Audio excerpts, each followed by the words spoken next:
इंसान को अशरफुल मखलूक़ात का दर्जा इसलिए दिया गया है क्योंकि अल्लाह करीम ने इसे शऊर जैसी नेमत से नवाजा है। हम सोचने समझने की सलाहियत रखते हैं और हमें गुफ्तगू का फ़न हासिल है, लेकिन जब इस फ़न का दुरुस्त इस्तेमाल नहीं किया जाता तो गलत फहमी जन्म लेती है, जिसकी बुनियादी वजह ख़यालात का अधूरा इजहार है। ये गलत फहमी ही है जो दूरियों का सबब बनती है। अक्सर ऐसा होता है कि हम कुछ और कहते हैं मगर सामने वाला उसका कुछ और मतलब निकालता है। इससे दिलों में नफरत जागती है और बात लड़ाई झगड़ों तक पहुंच जाती है। हम खुद भी जिंदगी में कई बार दूसरों के बारे में गलत फहमी का शिकार हो जाते हैं। हम पूरी बात और मामलात को समझने की कोशिश ही नहीं करते, जिसका हमें नुकसान भी उठाना पड़ता है।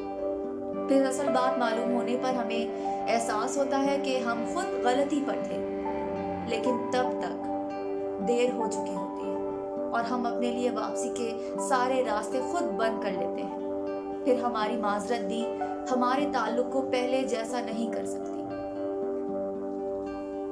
बरसों से जुड़े हुए रिश्तों की मजबूत दीवारें बड़े से बड़े तूफानों का मुकाबला कर सकती हैं, लेकिन गलत फहमी का एक हल्का सा झोंका भी इनको लम्हों में गिराने के लिए काफी होता है। जनाब, कभी कभी ऐसा होता है कि किसी को हासिल करना हो तो उसकी तमाम खूबियां भी काम नहीं आती और किसी को खोना हो तो जरा सी गलत फहमी को राह चाहिए होती है।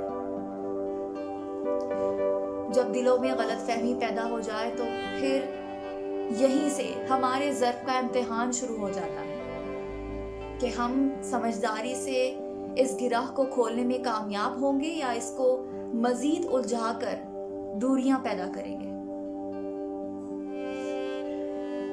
कितना ही अच्छा हो अगर हम दूसरों के बारे में अपनी राय फाइनल करने से पहले खूब गौर करने की आदत बना लें, ताकि हम गलतफहमी से बच सकें। अपना और अपने घर वालों का ख्याल रखें। वस्सलाम।